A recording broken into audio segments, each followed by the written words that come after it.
Hi. Hi.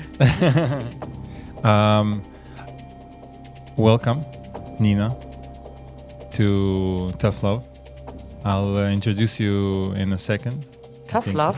Tough Love is the format. You didn't know, right? So Techno Team's podcast format is called Tough Love. It's a term that our friend Rob, rest in peace, always used when he was talking to people that approached him on parties and wanted to have his attention. He always gave them so-called tough love. He was very welcoming and warm to them, but still setting boundaries, as he would say. And after having a lot of funny talks with him in the backstage of our parties and stuff, we decided to start recording these sincere and uncensored talks about the scene. And we decided to call them Tough Love because we do it from love to the culture and the community, but we really try to be open and uncensored. And that's why it's probably tough for most of people taking part of it. Yeah. And also it's a part of his heritage, kind of. Yes, definitely. We really try to keep doing that thing that he was doing and keeping his idea living inside of the format. And I'm really glad that we had the chance to work together. And so welcome to Tough Love. Thank you. I think you are definitely, we know each other for some years now, and I think you embody the principle of tough love very well. I think you're very open and you're very true to yourself and to your principles, and you never hesitate to speak out your mind. And I think this was the major reason for me to really want to have you on this format. And I'm really glad you said yes and that we're finally doing it. Me too, kind of. Let's see where it goes. I hope it goes as wrong as it gets. Okay. So there's no right and wrong here. I hope that we both understand. I think we both are kind of independent in this town, and we are pretty much not afraid to say something that is on our mind without considering too much of the consequences that could happen to us. I mean, you can always get judged and can always get a hate wave or a criticism from this scene we're part of, but I don't think we're really afraid of it. No, not really. Nice. So Nina Kharitonova. Yes, that's me. AKA Nina. Just kidding. You are the founder of this beautiful brand called Panzo. Yeah. Which is in direct translation from German. How would you translate it into English? It's actually basically every language has this saying. It's called "Do not throw pearls for swine," which means do not waste your precious energy on things or people who doesn't deserve that. Uh-huh. And I kind of really liked it as I was a kid when I was imagining the pearls in the swines. It kind of looked really magic in my opinion. So that's why it stick also to my mind. And then also the meaning of the saying is quite good, I think. So yeah. Nice. So it's really about setting boundaries and not wasting your energy on the unimportant stuff. Very tough love, by the way. Panzo. Nice. Personally, me and Mark, we're fans of the brand. We've been following you over the last years. I think this is how we also got to know each other. I think we just approached you at some point of time and wanted to shoot some stuff, like an editorial with your items and stuff. And it was always fun. And we were positively surprised that you just engaged and just gave us the items. And since then, we've been in contact. And now we have more contact points in our lives, like mutual friends, family, and stuff like that. It's getting closer. Getting closer, or bigger. I don't know. Yeah. You are an OG raver in Berlin. Yeah, I would say so. Yeah, definitely. Yeah, you really belong to the founders' generation here. Kind of, yeah. How long have you been in town?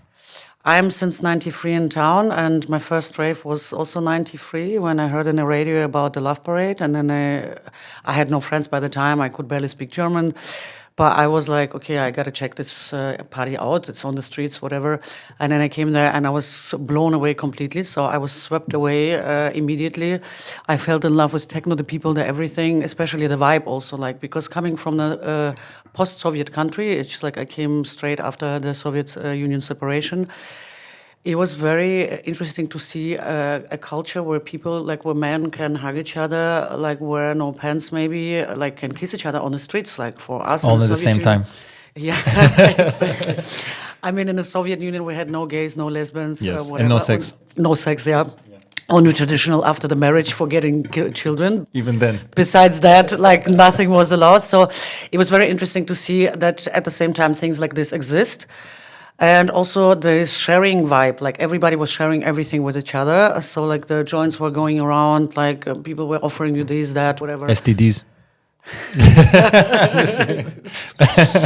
So it was kind of like, I mean, I wasn't so much participating because I was just 15 years old by the time. So like, you know, but it was interesting to be part of it and to see that things like this exist and there is something different between people. There can be another connection, another way of living, of being. And yeah, I was kind of like, was very impressive to me. Amazing. I could imagine like the mind blowing you had like Absolutely. coming here and seeing my brain shit. synapses got wild.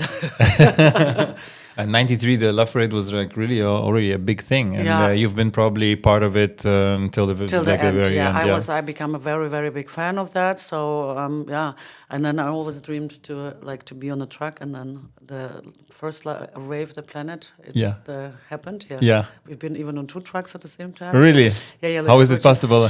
Yeah, one was yours. Yeah. And one was the Anomaly. Anomaly, right behind us. Exactly. Amazing. So we were switching like from one to That's to nice. another one, which was lots of fun. I have to say. Amazing. Yeah, you were also the one to connect us with Anomaly, and we're really grateful for that. And through your help, we were able to create 3 fundraiser parties there, and we were able then to donate some money also for like organizations that help Ukrainians and stuff like that. So big love for that. So you came in at 93 and you got sucked into this scene. Besides Love Parade, what was going on like in town at that time? There was like most of the parties were in the west part, which sucked for me by the time because I was living very, very far east in Hellersdorf. Shout out to the west, yeah? Yeah. That's why also I decided to move to the west parts, but then all the clubs decided to go back to the east part. I was like, okay, guys, like we gotta find a solution here. Yeah. So I'm still living in the West and waiting for all the clubs to come, but maybe, maybe one day. Maybe. Knows, So Tresor Club was in where the mall of Berlin now is. It's at Potsdamer Platz. Yeah, directly Potsdamer Platz. Yeah, when Amazing. I came, Potsdamer Platz was nothing. Literally, was just a field. Yeah. And then there was like, wait a second, like, how was the name of it? Where the Teufel now is, like Bikini Berlin. There was also a club. Not UFO. No, no, was somewhere else. I don't remember the name, or maybe I'll catch it up. Yeah. So like near to Kudam, basically. Exactly, like literally on Kudam, and so and the scene was pretty small, but it was very interesting, and so it was more like familiar, really. So very like family style, kind of everybody knew each other. The people were meeting each other during the week, doing stuff together, listening to music, because also like it wasn't so popular. There was no Spotify, so you couldn't be just like googling a DJ name and then like tons of music would pop up. Like now, I think it's such a luxury, by the way, that we have right now with the music. Yeah, track IDs were like crypto at that time. Exactly, yeah, exactly. And then people were meeting and sharing the music, listening to music together, also taking drugs, whatever. So like as a part of the culture, obviously. Yeah. I mean, not of course. No, I'm you were observing. Yeah. Like for example, like Tresor had a very strong GABA community. Really? So it was called GABA Nation, the event that was there, I think, once in a month. And then the people were but also meeting during the week and like sharing the tracks, because this was like such a niche, the GABA, so it was almost impossible to find music in this scene. Wow, so GABA Nation had like a residency in Tresor once a month gathering. Yeah. Wow, I don't think there's any kind of GABA event now at Tresor. No, absolutely not. And also I don't know if there is a kind of like a connected scene like this. Of course, like here and there you hear some tracks. Even on Melt Festival lately, I heard some GABA tracks. I was very surprised. Yeah. But it's just like bits and parts. But it's nothing like really like a completely correlated event to the GABA. We have a small niche of followers in our audience that is like really GABA hack. Oh, to the GABA guys. Maybe we can organize a gathering in Tresor someday. Yeah, exactly. Yeah, exactly. To celebrate, to re-celebrate the GABA Nation. Yeah. I'll prepare my Adidas Originals costume, and we'll create a John Fick Haken show. Yeah, that would. I have to train a lot for that. I never tried like really going into technique. It's a mastery, you know. So Yeah. so I see people doing this, and I'm like, I can't do this, for example. But when I see it looks so beautiful, to be honest. Yeah. You like it? I love it. Yeah. For me, it's a little crampy. I also said in the podcast a couple of times that this dance style is a little bit driven from consumption of specific substances. Although many people in the Gaba scene are sober as fuck. Yeah, they don't. Yeah, do but most of the anything. people were taking speed. Yeah, speed and other So- stuff. And like the crampings is, yeah. But again, it's a whole world. It's a whole kind of religion nowadays, and I respect it. Absolutely. And the music is quite interesting. To be It's honest. interesting. Yeah. It's interesting. My son loves it. My son, he's like the biggest raver in Berlin. But How old is he? 5. And I think it's an amazing. I think Gaba or hardstyle is amazing. Is an amazing music for this category of age, because kids at that point of time in their lives are like they're free energy. They're not judgmental. Yes, also. and they're very much like in a tantrum all the time. So there is a nice resonance between the high BPMs and the craziness of the sound and their inner world. Yeah. So they can really go out They of can themselves. relieve like- everything. Yeah. they don't dance for hours like we do. You know, they have like 15 minutes of push, and then they go to sleep. You know, so Oh, I that's think so hardstyle is definitely a good way to bring your children to bed. Yeah. How to get your kids like relaxed? 15 minutes of GABA. Yeah. So Tresor. This one club in where Bikini was, Yeah.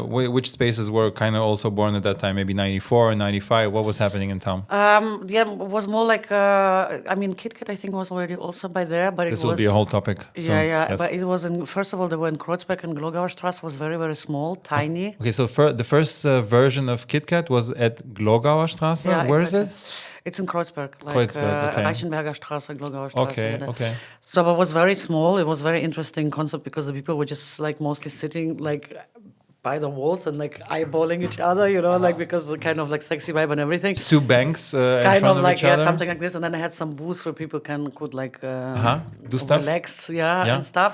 But it was very tiny, so yeah. And then they moved to Bessa Mashasa, and it was like huge, like really. Was the first club really about king and fetish, or Also kind of, but it wasn't so wild like the Bessa Straße, and also now they're also not so wild again, like in the Oh, Bessa really? Straße. In the Bessa Straße, it was like it was really just like okay? insane. We'll come back to Bessa Mashasa in a second. I want to hear more about that space because I know where it is. I never been there, Yeah. and I can guess it was like kind of wild in terms of a playground. Yeah. But this Glogauer Straße, the first version of it, so you had just one room basically.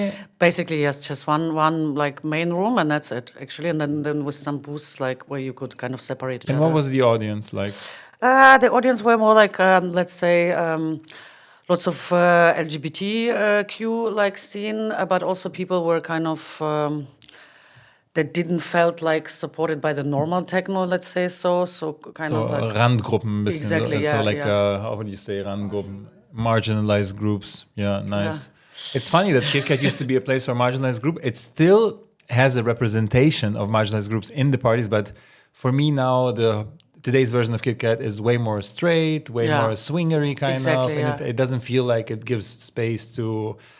There are some parties there, like Gegen maybe, or that Yeah. give that space, but in general, the club doesn't give me that general vibe. No, not anymore, It used to be yeah. more colorful, you say, at the Glogauer Straße. Yeah, exactly. And also like so it wasn't so much fucking around, I would say, going on. Like but kind of you could feel the vibe already. Yeah, it was the DJ sexy, but it not- was sexy. The DJ like I don't remember her name, the lesbian DJ was playing there. She was like topless, was also very interesting like to see like a topless DJ, you know. Yeah, yeah. Not Daria Kolosova. We're confusing here. Is it because I heard she got famous because she played topless in China or something like that at the Okay. beginning of her career. Interesting Yes. they didn't chop her head off. Maybe they did. I don't know. Maybe it's not her anymore. It's a robot. Maybe the Chinese to infiltrate Exactly. the scene. And then they replaced her with a robot. Cool. So okay. So Glogaustrasse, and then do you know why they closed, or it was just an expansion? I think it was just an extension. So they got bigger, and then they got this beautiful place, and they moved there, which was also kind of more west part, let's say so. Bessana is mezzo. It's like more in Schöneberg. Yeah, kind exactly. of, Yeah. And then there was also like as was like 36, there was this electric ballroom. It was insane. So yeah, and then there was a electric ballroom at SO36. What is Electric Ballroom? It was like it was Mondays.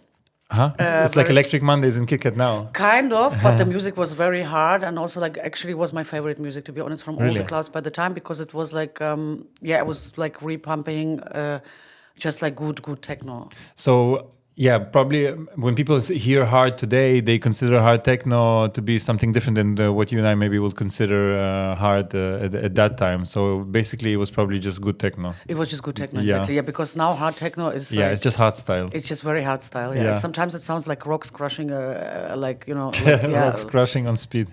Yeah, exactly, Yes. something like this. So yeah, there was also more gay parties. So like lots of scene were going on in the LGBTQ scene. So there were kind of like a lot of going on.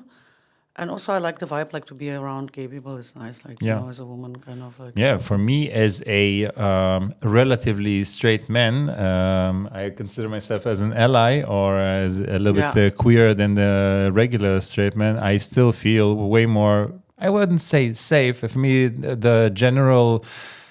the biggest reason to be on a party is never about safety. I think the whole illusion of having a safe space is just a myth. Nothing is really safe, but freedom, the feeling of freedom or relative freedom in comparison to outside of a space, inside of a space, is really driven by the people there. And when you party with gay people or you party with queer people, you definitely feel like you can express yourself more. You get less judged and stuff. Exactly. There's And less competition. They let it go kind of like a little bit, so they embrace and enjoy the moments that they have. You know, I have a feeling, Nice. So Bessa Mashasa was a play park. Yeah, they had like a lot of rooms there. I would say it was like a golden time of KitKat because it was really a beautiful location, and then also the way how it was created, kind of. So on the main floor was like downstairs, and then there was like a gallery upstairs, so everybody could kind of also peek down. Ah, wow. So everything was more centralized, I would say, because now KitKat is like lots of rooms, but it's kind of so the energy is going like this way. Lost a little bit. Back in the days it was everything like concentrated on one room. So basically, there was the main floor, but were there any other dance floors as well? Or there was sometimes other dance floors on the big events, but on a normal day there was just only one dance floor, and everything was concentrated on it. So you had, of course, like small kind of like niches, whatever, where people could chill and have a nice talk, whatever. But mostly everything was concentrated on this one part. Yeah, and it was really cool also because like on Sundays they had this after hour, where all people from all the clubs, like even 90 Grad or like... where was 90 Grad? It was also in the west part. It was the Kurfürstenstraße is now. Okay. Yeah. Cool. Then I think Dennewitzstraße was the name of it. Okay. It was also really good. Like, so it was more like you could compare it to Std 54 maybe club. Really? Yeah. It also belonged to the same guy who does the GMF. Or did the GMF? I don't know if it still exists. It's like no, I don't know. It's a typical. I mean, I heard about GMF, but I don't know who the guy is. It's a very famous like gay party, and so it was at Café Moscow back in the days. Now I don't know if they moved. Does it still exist? I'm a little bit out of the queer scene by now because I just prefer Berghain.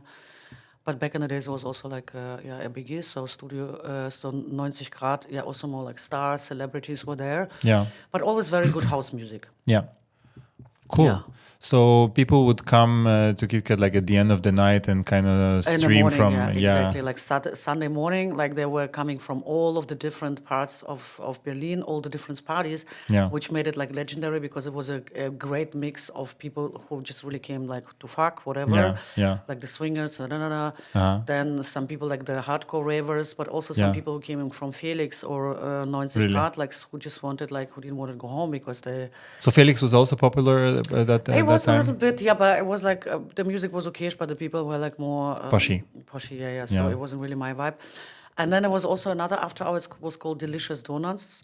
Delicious Donuts. Yeah, I loved it so much. It was just actually like a room, and then people could play like you could play some games there. Yeah. And it was in Mitte, we're in front of the Amano Hotel now. Okay.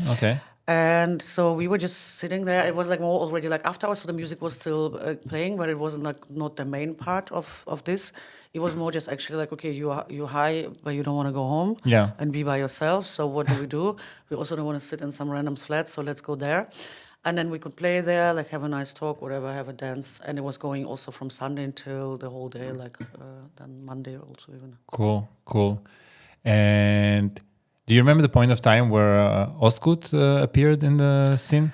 Yeah, it was like this old Ostgut where in the bunker where Ukrainian, like close to Ukrainian embassy.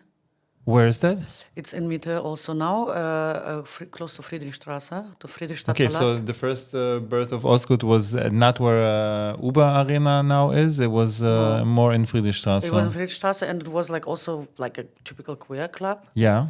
So this is where it started. Yeah. But then pretty soon they moved to their current location now, to Berghain. But before they moved to Berghain, didn't they have like a place next to the Uber Arena or I don't know, something? maybe I missed that one. No, I'm like not sure. I know there was the bunker. It was a bunker, yeah? Yeah. It was like it's still there. And Yeah. I heard some art collector bought it, and then Okay. Yeah, But it's not bunker. Feuerle. No, Feuerle is somewhere No. different. It's another bunker. Yeah, Feuerle is a bank bunker in also in Kreuzberg here. Uh-huh. And this other bunker, it's like it's really the next building to the Ukrainian embassy. Funny that it's next to the Ukrainian Yeah, embassy. exactly. Yeah, Cool. super interesting. And how was it? Was it like a new wind in town? Like was Also it different? kind of, yeah, but it was very interesting. The scene was very.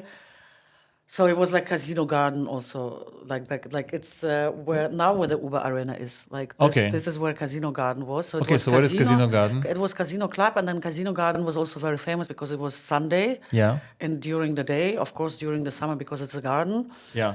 So, and then lots of people were also going there, like after. So it was kind of like an after party vibe. Uh-huh. And then parallel, it started like, so it was like, first of all, there was this Beat Street that I already told you about. So it was like an after hours, Sundays. And since we had no mobile phones with internet by the time, you were receiving a message, like an SMS, giving you the address and the name. And it was mostly in different locations. It was very, very small. And then people were just going there. It was also like an after hour, more like private vibe, and then called Beat Street, and the people were dancing there. Uh-huh. And then I think like from that kind of like thing started, like the Bar 25 started, then Club the Visionary also at the same time, and Casino Garden was also kind of everything like not the same year, I would say, but almost the same style, and also the same kind of like vibe, you know, this garden. During the day, like enjoying the sun, dancing outside in the sun. Accepting the... Exactly, the day, yeah. So, yeah, and this is like...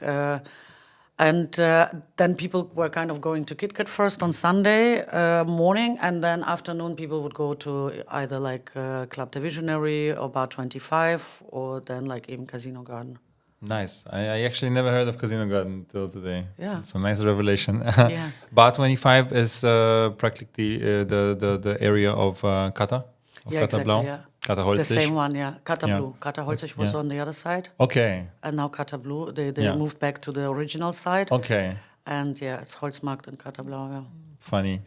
How was it for you? Because I saw a documentary recently about Bar 25, about like the whole vibe of it. Like people just brought out like chairs and just sat there, and everybody brought like something from home, and they kind of shared, as you said, and everything. Were you were part of that kind of? It was insane. I was there from the first day, and I really loved it immediately. The first day was a little bit weird because it was raining. It was like 1st of May, I think, or something like this, and it was a little bit raining. And then we're just sitting there. There was no cover. Yeah. There was just only one sofa, and the music was also very quiet. Yeah. But you could already feel it's kind of like. Because it was so underground, you know, and so nonchalant, and like, you know, not a typical club, so very, very new experience. So I really liked it immediately. And also, everybody knew each other, kind of. We were like really like a family. In the beginning, you could ask a bartender like to give you for I don't know if D-Mark, euro were already there, I'm not sure. But like kind of like for €5, let's say, so to get a water and like 5 shots Jägermeister. Yeah. And he would totally say yes, you know, the entrance was for free back in the days. Then it's moved to €5, and then like da-da-da-da-da. So yeah, and they grew also pretty fast, I have to say. So they were building a lot, but they were using the materials mostly like from the trash. Yeah. DIY, really DIY. Exactly, really DIY. You could see that, and it also was a particular charm of this place, I have to say, because everything was a little bit like, shaky and not really like straight or whatever. Yeah. So it was really, really beautiful. Like also like an eye candy, I would say. Like different to the industrial kind of like Berghain, for example, very industrial. So also back in the days was everything a little bit like Sisyphus, let's say. So this was kind of the vibe that most of the clubs or like outdoor clubs were aiming for, like this, When did really Sisyphus appear in the scene? I have no idea, to be honest. I have been like only there maybe 3-4 times because it's just a little bit too far away from the west part where I'm still living. So that's why, like, then to go back by taxi like 15 minutes and it's being like probably high in the backseat of a taxi for 15 minutes is not something I really want to give myself after a party. So, Nevertheless, like Oberschöne Weide and the whole area there is really coming now. It's really beautiful. I love it. It's just like that I live so fucking far away from there. So that's why. You think clubs might come back to the West somehow? I think yes. I think so, yes. But I'm just afraid that people who go there are very posh kind of people because they also like techno. Like, for example, like Papillon. I mean, it's like also nice music. I haven't been there yet, but it's a really beautiful location. The acoustic is horrible though. Next to Zoologischer Garten. Exactly, like really under the train. But the people are very posh. Like it's just more the girls and like looking for exactly. Like so girls looking for rich husband. Yeah, another boy shot. Yeah. So not really my cup of tea. Yeah. But the music is good. Yeah? Yeah.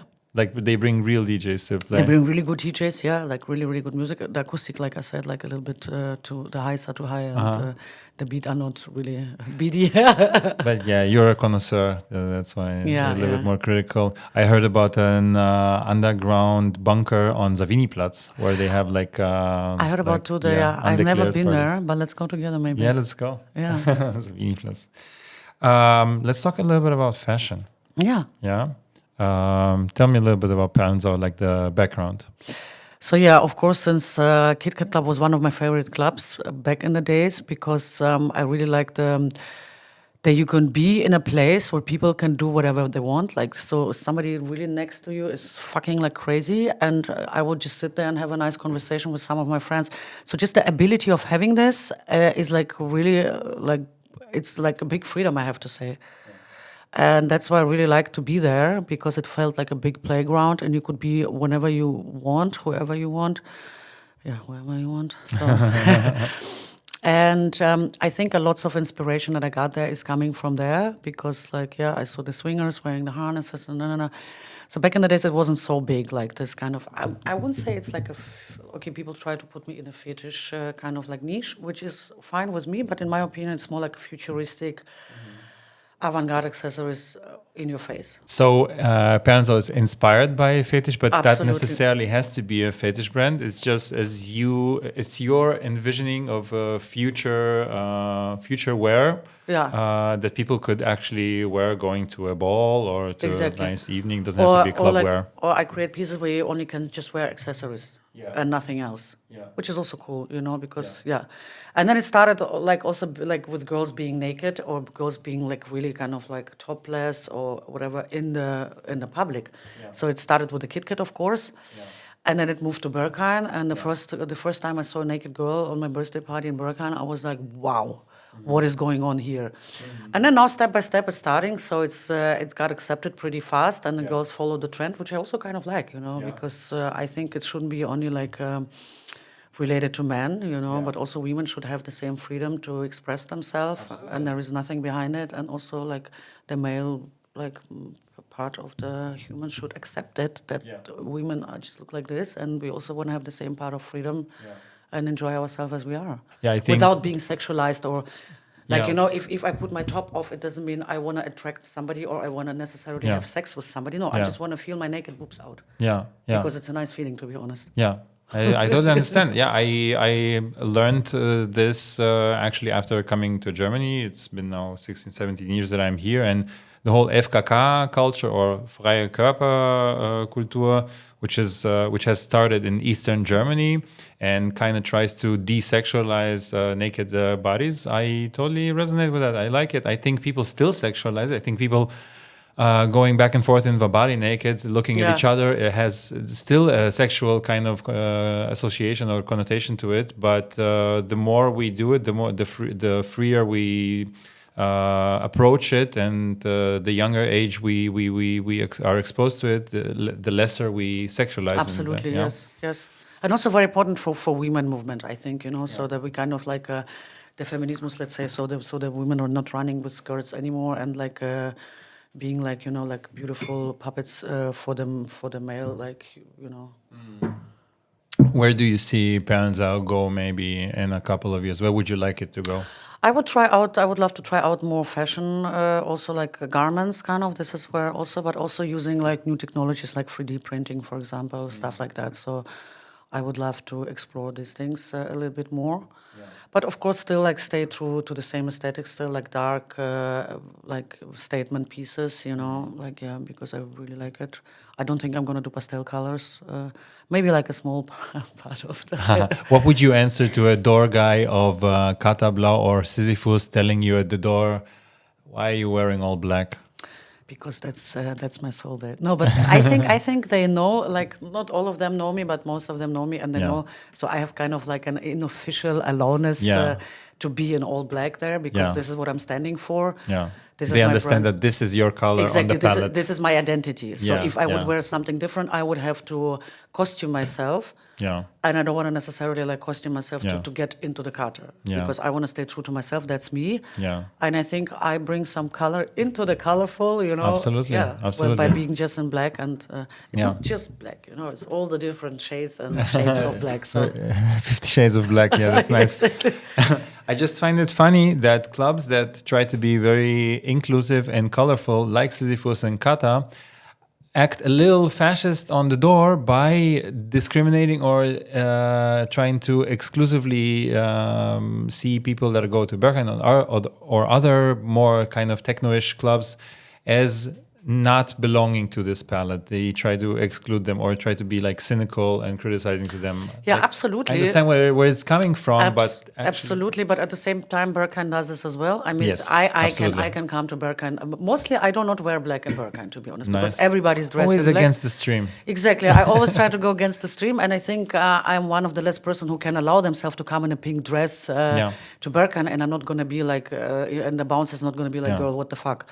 Maybe more people should allow this themselves, and express this, because I heard people used to go way more expressive to Berghain than they do now. And I mean, also like like bedazzle me, like makes like I wanna have an eye candy. Like it doesn't have to be like pretty necessarily, but please just like make some statement, make something like bedazzle us with your appearance. I want to see something beautiful when I go out. That's why like for me, is Berghain still top number one. Yeah, because people really pay attention also to fashion. Yeah, and you can see that, and the selection that the bouncers do, they know the difference between you wearing a costume. Yeah, you just order something from Amazon. Exactly, and this is like a vibe, and you're bringing a style. So they like really like I have to say like a compliment on this, like for the bouncers, for the selectors from Berghain, like Misha Sven. Yeah, they're doing such a great job. They have a good eye for self-expression, you would say. They see if people are kind of true to themselves at the door, or they're trying to. They can spot the difference if you're really owning it, or if you just like put on something just to get into. So they can, and it's. I mean, I wouldn't spot the difference, I think, maybe all the time. It's hard. They're also humans, I mean, and they also make mistakes. And sometimes you see people on the inside and think, okay, you got us all fooled. But I mean, the mistake belongs to the whole schema. Sometimes there's a DJ friends also, Sometimes I heard that DJ friends are not allowed to come in. So sometimes people on the guest list get a no, which is like a mind blower for me. I heard like for several times, people are on the guest list and get a no from the security or something, and then the security is like, ask why does this happen, and they're like, we're not even supposed to tell you why. We just we don't agree with this person being on it. Yeah, even on the guest list. So don't think that it's very easy to come in if you're on the guest list. Sometimes there are like bad exceptions. You always have to have a good vibe, and you always have to know where you're going for in order to get in. Probably. Cool. Was it a big game changer when Berghain appeared? When Osgood closed? Then I mean, not really, because like actually we used to party like so Sunday was a typical day for Berlin kind of party. It still is, let's say so. But back in the days it was a bit so you were doing like this KitKat in the morning, then moving to the west part, like going to Berghain, Bar 25, Club the Visionary, or Casino Garden. So we were just like roaming around for all these places because the entry was maximum €5 everywhere. Everywhere, Oh. and you could get for €5 like the whole weekend in and out.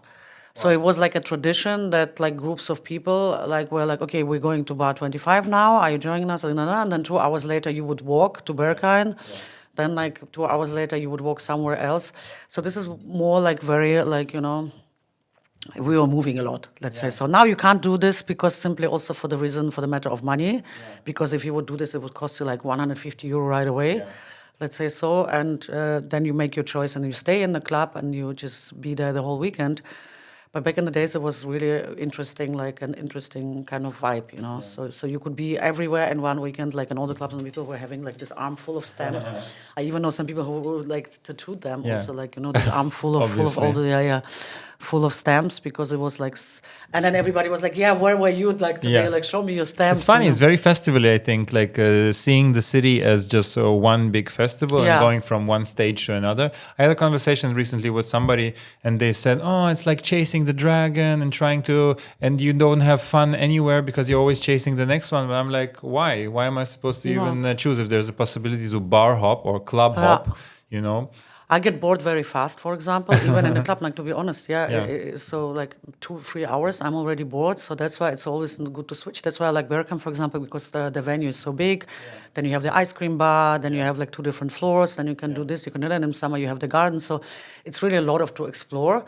That's why I don't get there bored too fast, but also like 5-6 hours, I'm done. Of course. Besides if it's like Radio Slave playing, I don't know. If Radio Slave is playing, oh my gosh, really? it was so good, like really. It's coming back now. I mean, he already played Panorama twice recently. Before that, best set of the year, I swear. You liked, yeah? It was insane. Like also the vibe was insane. Like the people were like, it was really good, really good. Shout out to Radio Slave. Our resident Eitan is releasing a track on his label. Nice. Yes, very soon, next month hopefully.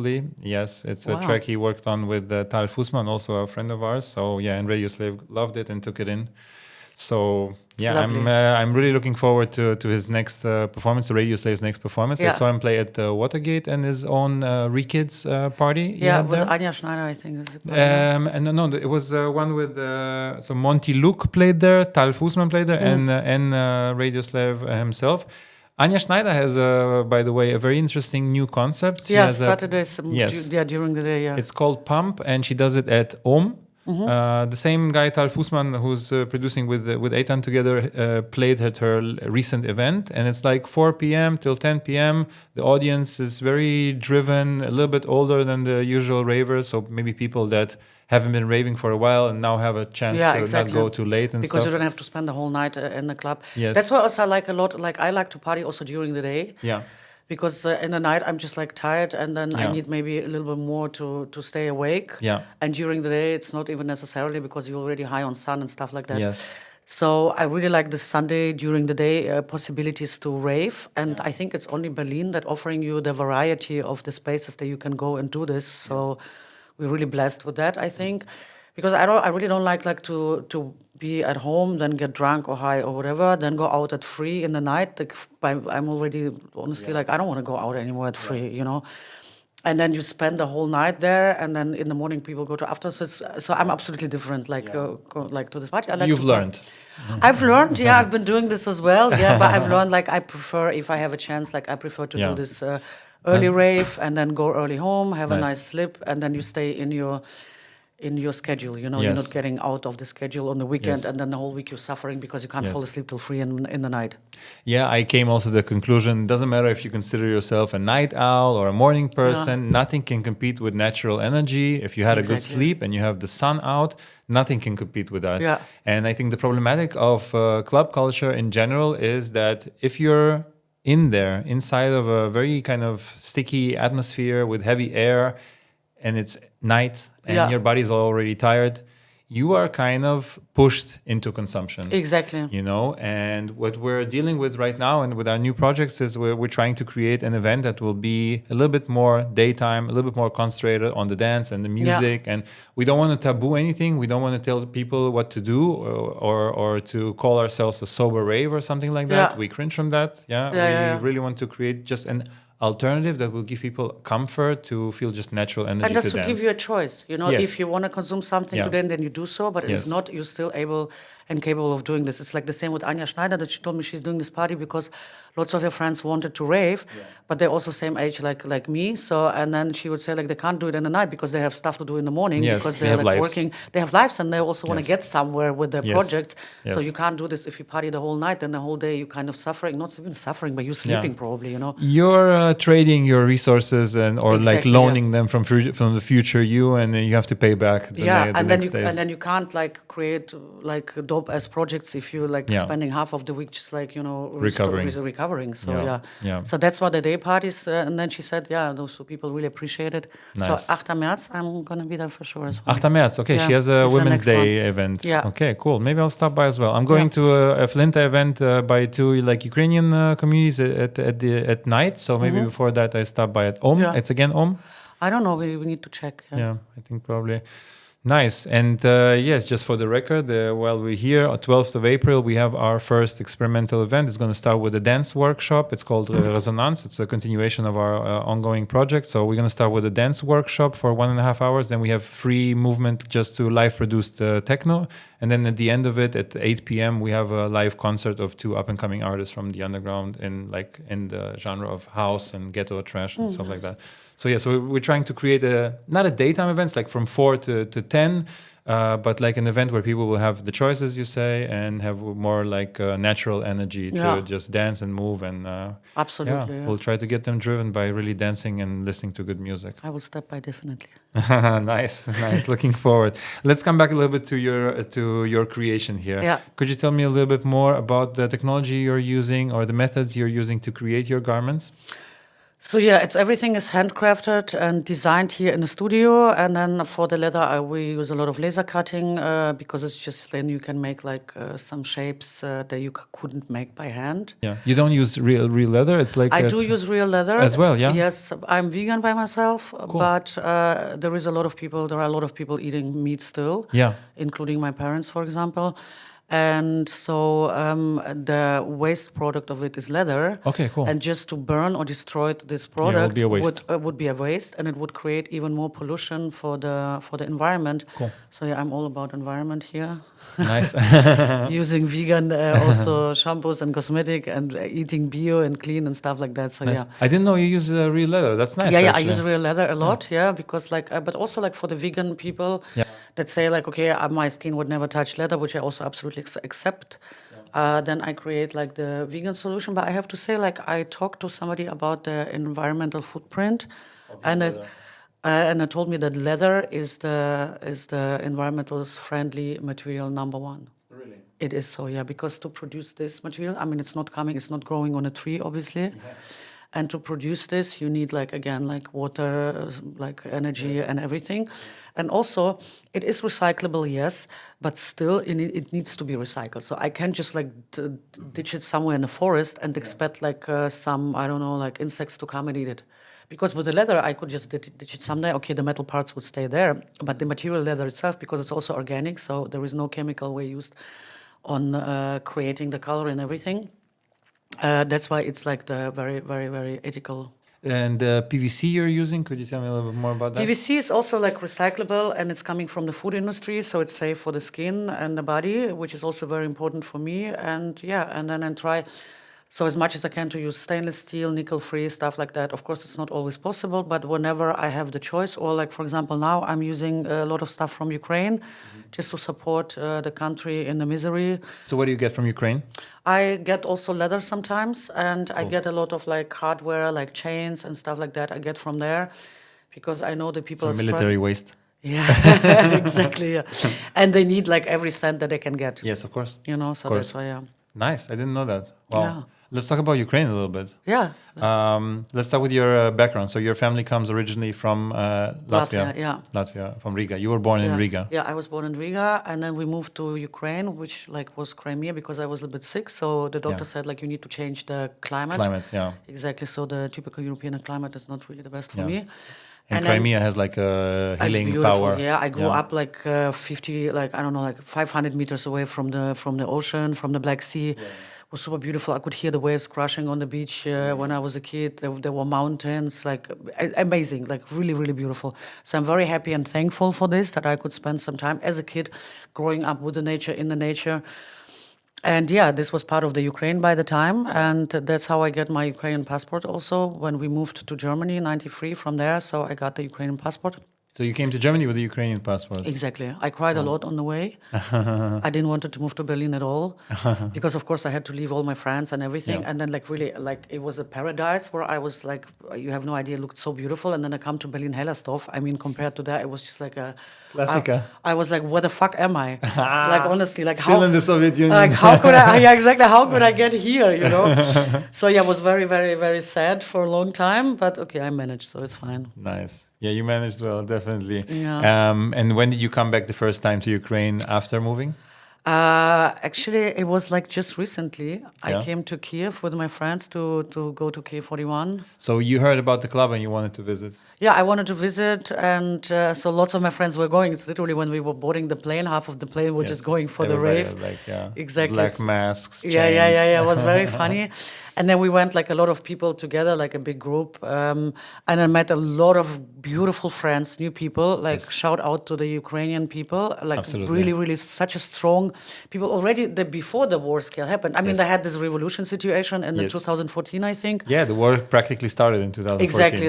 Exactly. It's when it started, and the people were super strong, independent, also very queer friendly. Absolutely. Which I was absolutely surprised by. For post-Soviet people. For post-Soviet country, insane. Like I was very impressive. Like amazing food, amazing people, very friendly, very kind. Everything is almost European standards. So whenever you have a chance, go visit. Yeah, absolutely. We always keep recommending, and I just came back myself recently last week from Ukraine. You'll hear about it soon. We were doing research for a documentary, and we're going in May. Yeah. Yes, I really hope that we're going. It should happen. We're going back, and it's going to be something special in the club. And just visiting the city is always very recharging for me as well. There's some kind of an energy there that. Just from sitting in cafes and restaurants to just communicating to these people, the one thing that I can say like about my last visit now is just I've never seen so hopeless and hopeful people at the same time. Yeah, you know, they're already losing any hope that the situation will get any better, and still they have more life energy than the people in Berlin. Absolutely. You know, so it's really like a paradox, but they definitely proved to me again that nothing can beat life, and nothing can beat like the will to keep on living and be free. And so definitely very recharged. I think we could use this in Germany. Yeah, we can definitely. People are raving here. Let's just compare the underground scenes here for a second. We always say that in the 90s, Berlin had a reason to rave, had a certain logic to it. Yes. You know, West and East became one. There was like a certain punky wave against the man and the machine. And now it's just everything is allowed. This freedom is already excessive. And you see in clubs here that people are overconsumed and they really forgot what they're celebrating for. Not that there is a right or wrong reason to celebrate, do whatever you want. But when you're there, when you're in Ukraine, you really feel that they really need that, what the Germans would call a ventil, you know, like this opening to get some steam out. Energy, yes. You know, and also they have a curfew and the clubs are closing at 10:30, 10:45. The music is done. And then they're like full of this anxiety and energy at the same time. And they split into afters, which also makes sense because for me, afters in Europe is just excessive consumption, and then their afters are like totally logical because people just want to spend time with each together, other. Yeah, of course. And the party starts at 12 midday and goes just till 10. And here we have like 36 hours parties with no limits at all. And that's why I think people in Europe are a little bit lost in freedom already. Yeah, it's true. Yes. And also the difference, I wanted to talk about the difference between partying back in the days and now. So there is one big difference. First of all, of course, fashion. I mean, even I was absolutely not fashionable because you wanted to be comfort on the rave. Because you really went only just for dance, for the music. So you were like dancing for hours. So you would only wear like sneakers. Yeah. And the girls all like, if you see the old videos from the ravers, Yeah, it was all like, up for it. everybody's like, why the girls look like men? Yeah, because we didn't went like on like a posh party. You went just really to dance, to sweat, so no makeup, just maybe. It was like really genderless then. Genderless, like Adidas costume, or maybe not even Adidas, whatever the money you had, like then the sneakers, and that's it. Like super plain, super easy. Now there is a fashion, and I mean, also I'm part of the fashion, so let's say also I'm kind of creating this trend, which is also beautiful, I have to say, because people are expressing themselves more in the way of like what I'm wearing, what I'm representing. I've seen lately like a Japanese group in Berlin, they look like they stepped out of a manga. Like anime, whatsoever, like in fashion terms, it was insane. Like I couldn't take my eyes off any of those. Like there were 5 people. I was like, oh my gosh, guys, like what the fuck? But isn't it a contrast then to rave culture?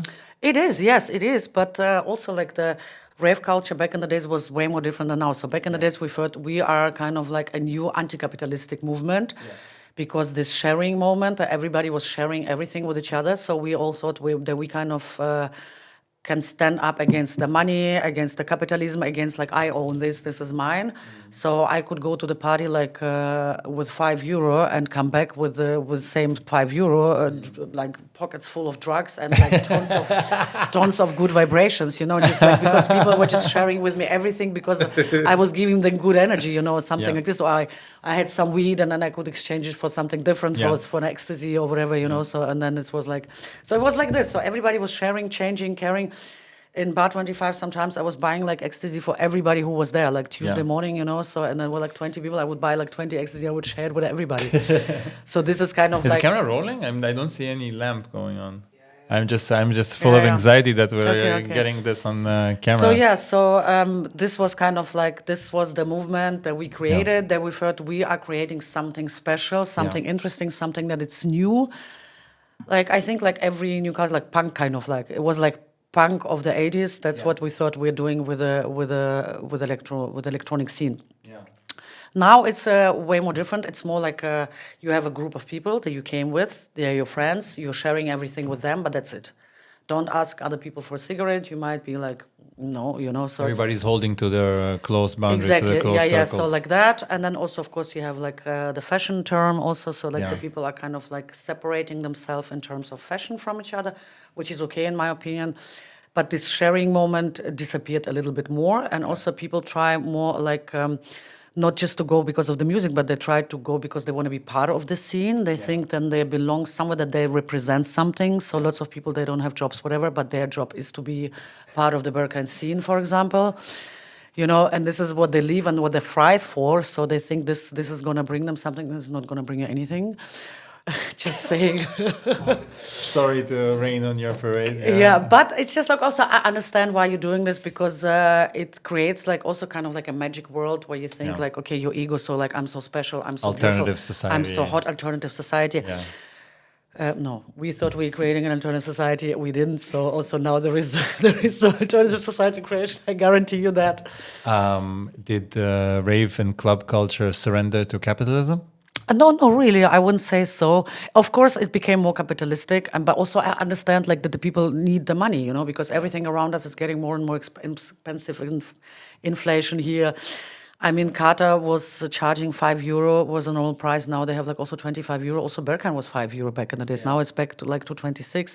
But that's okay. 50 on big days. 50 but it's okay. I am glad to pay. My entry because I love this space and I want to support it. I want to support the artists playing there. So I have really no issues by doing this. So I think raving has just become a very hedonistic and almost elite kind of an experience because many cannot afford that. And it's sad. It's a mathematical kind of expansion that happens in society. But then you have the illegal raves also, a lot of exactly. them. So in summer especially, like there is like open airs, whatever. I mean, I don't do those anymore because I think I'm just also too old for this. But back in the days I was also doing a lot of that. So, but it's more for young people who can't afford like expensive drinks or expensive entries. So then they gather together and then they create something different. There's definitely an entry-level scene for many people. You don't have to go straight away to Berghain if you just entered it. And maybe later when you can afford it, you can go to this kind of bar or this kind of space, you know. Tresor West is experimenting right now, and they started a new series of events where they don't announce the artist and they have a free entry. And this way they want to push and to promote the underground in, I don't know which city is it? Tresor West is somewhere in the West, I would guess. Yeah. But I think it's a cool kind of an experiment because they can allow them, they can afford that. And would you support that in Berlin? That some spaces, I mean, Oxy tried that one of the last summers and stuff. I don't know how good it went, but would you recommend Berlin clubs to maybe retry free entry? Or Absolutely. Like Georgia Bar, for example. I mean, I can't call it a club. It's a bar.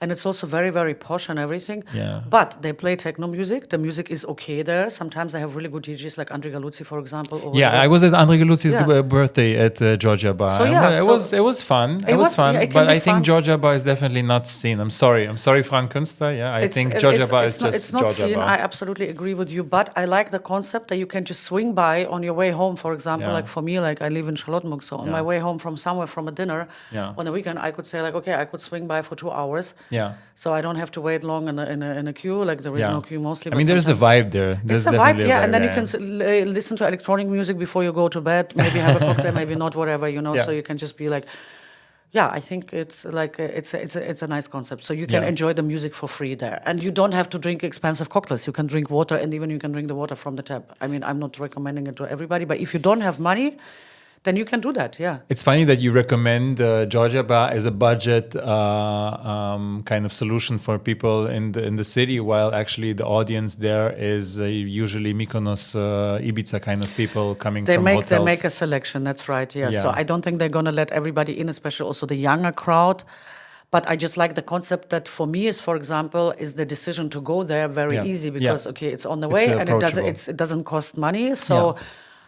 of course, I'm going to be like, okay, I want to dance a little bit on Thursday, let's say so. Like last Thursday, I was just there. Like on Thursday, nothing else is open, kind of. So, okay, what can I do? I thought about going there last Thursday, but I didn't make the decision. And the music was good. Yeah? Yeah, it was really, really good. Yeah. You think Berlin is moving in that direction, coming out from clubs into more dance bars, something that is less committing you to go for a full session? I hope so, because I really like this kind of concept as well. So like Phantom Bar, for example, a little bit crowdy on Fridays, to be honest, but Tuesday is amazing. Yeah. Also great music. It's going to close soon. It's only a temporary project. Yeah, I know. Yeah, but still, like, I really enjoy it. Yeah. So I think we could have more of this as well, because then you can just swing by for 2 hours. Yes.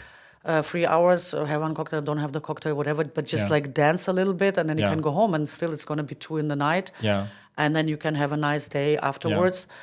Because if you go to the club, it's a commitment, like you said already, So that's why I think it's a good opportunity. Also, like doing it during the week, So then you can do it like Tuesday, Wednesday, Thursday. You can choose your fights. You can choose your fights, and it's not necessarily that you leave all your activities of going out for the weekend and socializing. So it's kind of like, so this is more like you go for socializing, but you don't miss out on good music. Yeah. That's nice. This was actually the Berlin I was introduced to when I came here 2008. I used to go to Cookies. I used to go to Rodeo. I used to go to Picnic. These were like places in Mitte, which were never a big commitment. And the music and the people were always cool. And I wasn't even exposed to any consumption at that time. People, of course, were consuming. But for me, I was like 18, 19 years old. And I was thinking to myself, wow, it's really like a golden middle between rich and posh people and some arty poor students and so on. So I kind of missed that vibe. Of course, the whole corner of Tacheles and Zapata and Scala there is already dead. Yeah. I mean, cool that there's Fotografiska and the new Wehrmühle there. Cool, but I think these kind of vibes will be created somewhere else very soon. Yeah, I hope so. Yeah. We can just conclude with a question, with a general question about Berlin, because as I said, you're an OG and you've seen the city shift and move and change over time. What would you wish this town for the next couple of years in terms of clubbing, fashion, or just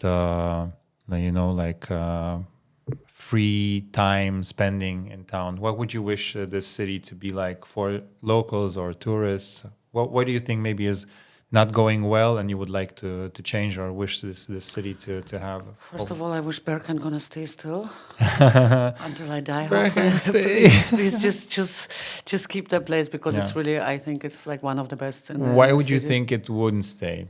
I don't know, like the rumors kind of going around, but I think it's stupid, to be honest. It's Berlin's equilibrium. I don't think it's gonna go anywhere. I hope so too. So that Yes. I'm pretty confident on that one. But I'm just saying, just manifesting it. The Zoa and Berkan would stay. I think. And also, like you said, like these places where people can kind of enjoy themselves for a couple of hours, like without paying the entrance, just like this dance, techno bars.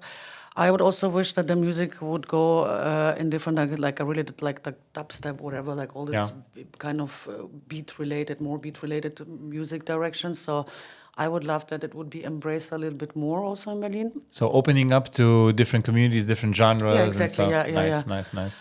And so that we kind of like celebrate the variety of the electronic music a little bit more, let's say so, because so far also like there are not so much like house-related events. I mean, yes, if you are coming from the posh part of the scene, let's say so. Yeah. I mean, they are all kind of part of the scene now too, I would say, because the music. Yeah. Because You can say whatever you want about keine Musik.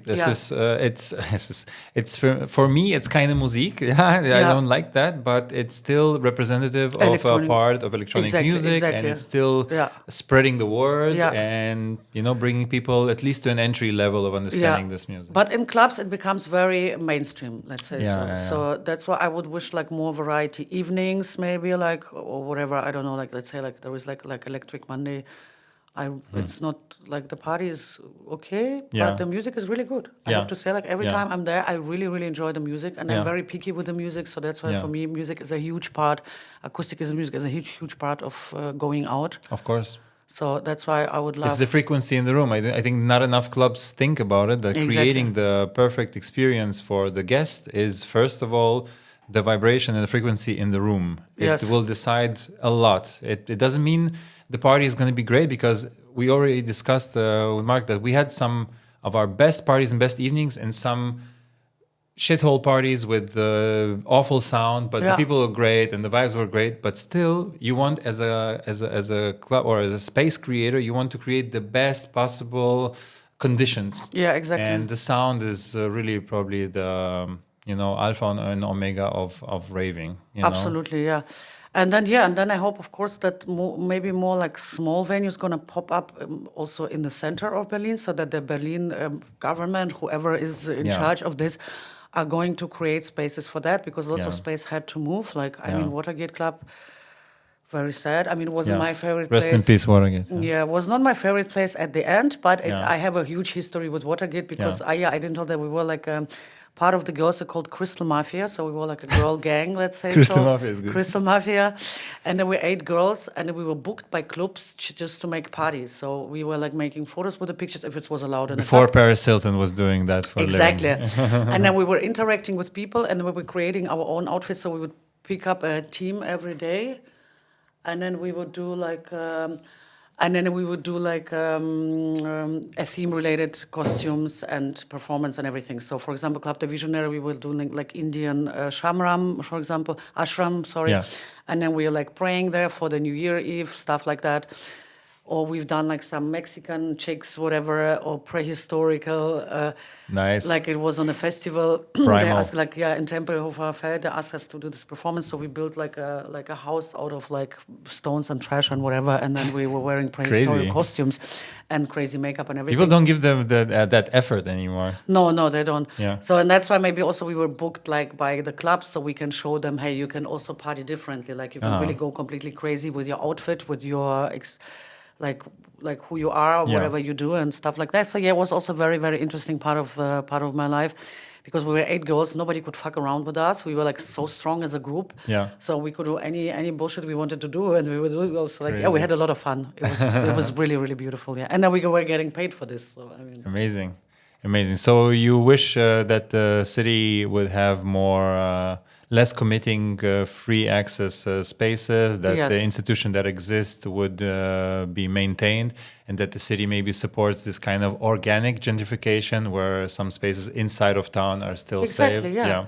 Like, so for example, if you say, okay, like we're closing these 2 clubs now, or these two clubs has to close. I mean, not the government is shutting them down, but like, you know, the decision that they made that they're not supporting them with some laws or whatever. So then they have to be closed. Then you have to find space for them, like to create new spaces. And then these spaces are just only for that and not always like for office buildings or whatever. And also I understand we have no place to live here in Berlin, but also still like we need these things. Let's don't forget, Berlin is not an industrial city. This is part of our also like the thing that creates our budget living, you know, like. The tourism in Berlin is tourism, here mainly for the night, and like Exactly. kicking out the night outside of town would be like a shot in their own leg, actually. Exactly. And yeah. And I hope the weed is going to be legalized one day completely. So then Isn't it already completely legalized? Not really. It's like it's a lot of restrictions. So I'm also like having a cannabis club soon, hopefully. Yeah, So it's having a lot of restrictions. There is a lot of rules that you have to follow. Also, it's not allowed to commercialize it. Yeah. And it's only 500 people per club, which is also okay because there's going to be a lot of club in Berlin. So this is not a problem. But still, like, if I would be them, like the government, whatever. And considering also that we are struggling now with the financial things, as far as I heard, like I would just fucking legalize it, put a big tax on that. Taxes, lots of taxes, and let's go. Yeah. This is what America did, and they did it for a reason. I swear to you, they just did it plain for the money reason. Yeah. So could you see those two scenes merging, kind of having a cafe dispensary and maybe playing live music, vinyl, yeah. Also, I've heard now there is a new trend coming that they're doing day raves in like coffee shops or whatever. I mean, I don't know how is this like. Yeah, I saw that. Kind of like and the people are dancing. They come in the morning. It's like in the Netherlands. They come in early in the morning, then they go to work from there. Exactly. Yeah. I mean, why not? You know, let's give it a try. So since electronic music is moved out from the underground niche already and is now very, very mainstream, and it's like I said, even the posh places are only playing, like they don't play disco anymore, or Madonna or whatever. They all try to play. Unfortunately, actually. I mean, I love disco too. Yeah, I love a good disco night as well. Nice. But if you would hear it everywhere, like because back in the days the posh clubs were only playing this, like the pop music. So like First Club, for example, But now they all move to electronic music, which is also kind of, I'm like, okay, that's interesting, you know. So it's not so underground anymore. So like, I think, guys, if you really want to make money, okay, let's see how we can make money around this thing, maybe. Because they're still dreaming about becoming a German in like a country of industrialization. In my opinion, forget about this. Every Chinese like production is gonna fuck you over just because of the costs of the human like work costs are way more cheaper than here. So it's going to be difficult to make concurrence to this. Of course, after the war, it was easy like to become an industrialization country because first of all, industry was very needed, like badly needed, and then they had the opportunities to do that. But now it's very difficult. So maybe they should kind of like think of rethinking and reinventing new budget income ways, which could be like legalization of weed and also like creating spaces for techno culture. Since Germany and Berlin especially are really known for this also, for the good music. Like back in the days it was Detroit, Chicago, for example. Now also I would say Berlin is also one of the main kind of like, let's say, so lots of DJs, lots of producers living here, producing amazing music. So why don't use this, which is already given, which is already here, and just support it and create something that can evaluate and create money income. Nice. Amazing. Yeah, Berlin's value is definitely not an industry. I mean, there are some high-tech companies here, but the value of Berlin is more cultural. And if you build a sustainable system that actually cashes out from that, in a sustainable way, and not like clubs only just milking the cow. And support also like small underground fashion. I mean, not everyone is small and underground, but also support more the fashion labels that are also supporting the culture by giving them the opportunities to have a nice fashion show, for example, without have to do it like somewhere, I don't know where, without any budget. Because most of the time the Fashion Council in Germany gives the budget to known designers or designers who are more commercial, which is also okay, of course, I understand that, but there was an alternative Berlin Fashion Week, which was a space for exactly these things, and it's not there anymore, so this kind of still stays like a very niche thing, which I think could be also embraced a little bit more, to be honest. Support Berlin culture and culture creators. Exactly. And like, if you want to like make money, then why don't make money with this? Yes, nothing you can't wrong be about underground forever, you know. Then eventually it's gonna also like fall apart, whatever, and being swallowed by something big. Yes. Cool. Nina, thank you so much Thank you, John. for your time and your sharing your experience and memories. It's really inspiring for me. And I hope maybe can do it again sometime soon. Yeah, would be and we great. can definitely, we will definitely collaborate on other stuff in the near future. And yeah, respect and love. Thank you. Thanks for having me, and everybody, hope you enjoyed. Yes, if you have any questions you want to ask Nina, feel free, and we will do our best to answer them, maybe like by writing or maybe by filming it next time. So have a nice weekend. You too.